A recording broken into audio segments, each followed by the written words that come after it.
Hey everyone, S-Dub Nation here, and welcome back to a brand new Star Wars video here on the channel. I would like to stop and take the time to rank all 8 episodes of Season 1 of The Mandalorian, ranked from the worst to the best. Please note that everything that I will say in this video is just my very own opinion, and you are free to comment down below your ranking of all 8 episodes of The Mandalorian Season 1, ranked from the worst to the best, just like me, or you could just do your favorite.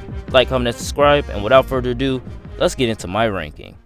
Kicking off my list at number 8 has gotta go to Chapter 5, The Gunslinger. Now, there's nothing really embarrassing with this episode. I don't think that it's complete garbage. I would just say that this is one of the episodes that I would rather skip, mainly because the Gunslinger is not at all interesting to me. Just something about him just comes off as like, okay, he's a throwaway character. But unlike Fennec, he just feels as though he could just be written out of the show at any time. And I feel like that's what they did. They ended it off really good, that Mando just killed him right then and there at the end of the episode. But it was kind of weird how he betrayed Mando and why he betrayed Mando, in my opinion. And I just find this episode to just be not at all the best quality as the entire season was. But I do really like the mechanics. She brings in a lot more vibrancy and a lot more energy to this episode. And also Fennec, I really do like Fennec, especially what they do with her inside of season 2 and where that's going to lead into the Book of Boba Fett. Coming in at number 7 for me has got to go to Chapter 2, The Child. Now, this episode is very interesting because we finally see Baby Yoda, now named as Grogu, use the Force, and I think it was actually a pretty good episode. Now, the reason why it's at number 7 is because, like Chapter 5, I would rather skip over this episode than just keep going. And I don't know why, but it's just some episodes inside of Season 1 I would rather just skip more than others. But I really do enjoy this episode. I really like seeing Baby Yoda use the Force. But I think everything dealing with Mando trying to get back the parts to his ship, I just did not find that very interesting. Now, it had a lot of action in it. It kind of kept you engaged while you're watching it. But after the episode ends, you just forget about it. And the only thing that you remember is Baby Yoda using the Force. Coming in at number 6 for me has got to go to Chapter 6, The Prisoner. I really like this episode. Now, the first time that I saw this season, I did not like this episode. This episode was going to be at the bottom of my list because I was like, this episode is just boring. I'm not following anything that's going on. Once I did my rewatch, I really did enjoy this episode. It's a tried and true story of a good guy going back to his old team and meeting up with some old friends or like some old partners or teammates, and they're just going on a mission, a rescue mission. He thinks that they're going on a different mission, but they have a mission of their own that they're going on. So I really do enjoy what this episode does. It's a nice little extraction story, which I really do like, but it's also a very much prison break story, so I think that that was just all the more interesting. And everything that's going on with Baby Yoda on the Razor Crest, I really did love, especially the stuff that happened inside of the little prison area. I really did love that as well. So I really do enjoy this episode, but it has to go lower on my list, mainly because I just like other episodes more. But this episode is like really good, and I would even say I love it. Bill Burr is also a great cast member to introduce into the show. Now, his character is not really the best. I really do love what they did with him inside of Season 2. Kicking off my top 5 list has got to go to Chapter 7, The Reckoning. Chapter 7, it did not start off good for me. In my opinion, it did not start off good for me.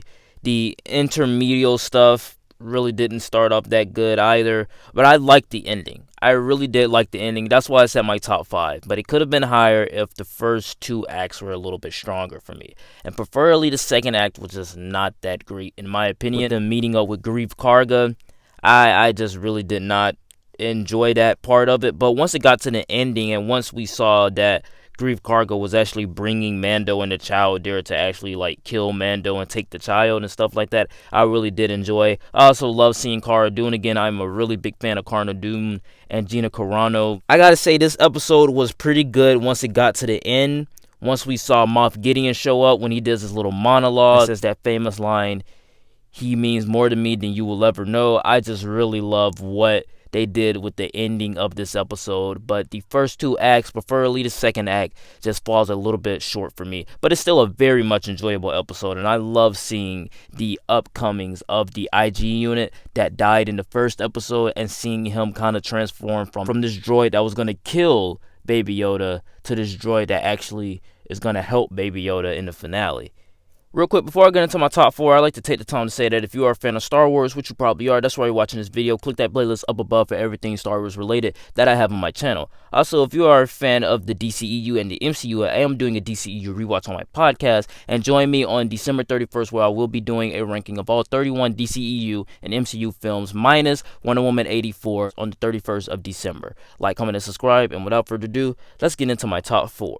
Coming in at number 4 for me has got to go to Chapter 4, The Sanctuary. A lot of people don't like this episode, but I gotta say, I really did love this episode. It has this Seven Samurais type feel to it, Magnificent Seven type feel to it. I really did love what they did with this episode. Introducing Gina Carano as Cara Dune. Like I said in the last ranking, I love Gina Carano and I love Cara Dune. So going into this episode, it just seemed like a throwaway episode, just like episode 2 to me, episode 5 to me. But this episode I really do like because they actually kind of empower the villagers a little bit, because the villagers just comes off as like weaklings, people that just back down to like the higher ups. So I really love the fact that they actually taught them how to fight and defend themselves and defend their village. It was just a fun episode, a nice little breather from what we got in chapter 3. So I think that this episode right here, it was very good, very enjoyable, very lighthearted. But they do talk about Baby Yoda, like Mando is actually his real father or something like that.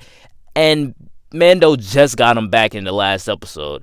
They do talk a lot about how Mando can just like take off the helmet and settle down with the widow that's staying in the village. And I'm like, they just met each other. I don't know how much time has passed inside of this episode, but they just met each other, so why would they settle down together? I don't know, but I really did love this episode, and it's one of the most rewatchable ones to me.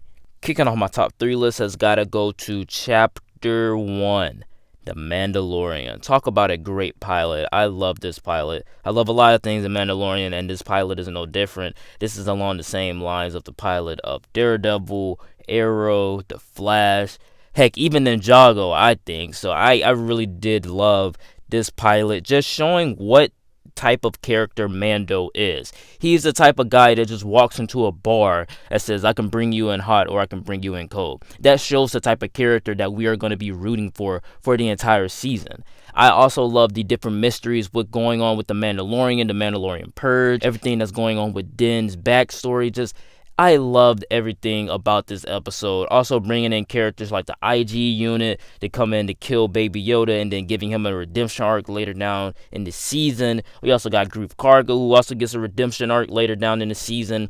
Just this overall episode worked for me on so many levels as a great introduction to this character, and also introduced the best Star Wars marketing and merchandising technique since the Porgs.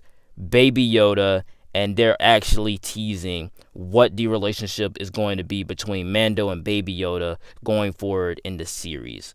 My runner-up at number 2 has got to go to Chapter 8, Redemption. Now, there is a lot of redemption going on inside of this episode. We have Grief Karga redeeming himself from betraying Mando. We also have Mando redeeming himself for giving away the child. We also have the IG unit, which was one of the most emotional things. How could you care about a droid dying? But you can see just that redemption arc of the IG unit as someone who was trying to kill Baby Yoda in the first episode to someone who saved him in the last episode. And it was just a really great redemption arc for the IG unit as a whole. I love the little sequence with the stormtroopers, them not shooting the thing point blank. It was just a really funny scene. That whole entire sequence was really funny to me, and I think that's one of the standouts because Taika Waititi has a great sense of humor.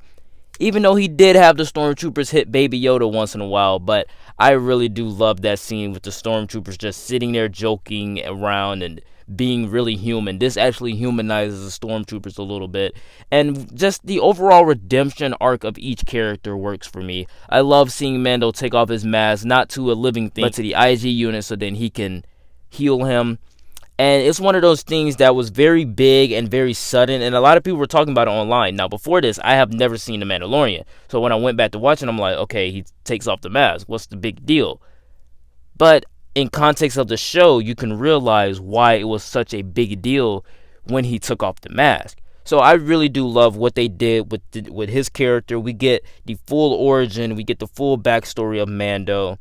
Just everything about this episode I really do love. They give him his jetpack, which makes him feel more like Iron Man now. Since this is Jon Favreau's show, you could definitely tell the similarities between Iron Man and the Mandalorian. But everything that goes on inside of this episode, with them giving him his new mission that he has to return the child to his people, I just loved even more. And this was a great season finale to an awesome season. But coming in at my number one has got to go to Chapter 3, Descend. Just straight off the bat, once this episode kicked off with Mando giving the child to the Imperials, I really did love what they did. And honestly, I just got to say, just the emotion that you display on screen with Mando without showing his face, it worked for me on so many levels. After he gives the child to the Imperial, he goes to the Razor Crest and he sees that the knob is not on the switch, so he's like, I gotta go get this child back. And you can see the emotion in his face without actually having to look at his face. So I really do love that. He also get his Beskar armor. Like I said, I really do love the Beskar armor. There's a lot of things that I love in Mandalorian. We also get just that great breakout sequence with Mando going in alone, getting Baby Yoda, coming out with all of the people surrounding him. They got trackers on him trying to stop him because he broke the Bounty Hunter Guild Code. And then when it seems that Mando is gonna lose, the other Mandalorians show up in a portal sequence like Avengers Endgame, and they just wreak havoc on every other bounty hunter there. And then it just ends with such a great stinger with Mando saying, I gotta get one of those jetpacks. And this episode ends off with Mando having the Beskar armor, getting paid, and also getting the child in the process. And it just shows that Mando really does care about this kid and that he's not just a bounty hunter. So this episode, Chapter 3, Descend, has to come in at number 1. Alright guys, that was it for the ranking. Please know that everything that I did say in this video was just my very own opinion. My list was certainly not the right list, it was just my list, and you're free to comment down below your ranking of all 8 episodes of The Mandalorian Season 1, ranked from the worst to the best, just like me, or you could just do your favorite. Like, comment, and subscribe, and I will see you guys next time. Peace.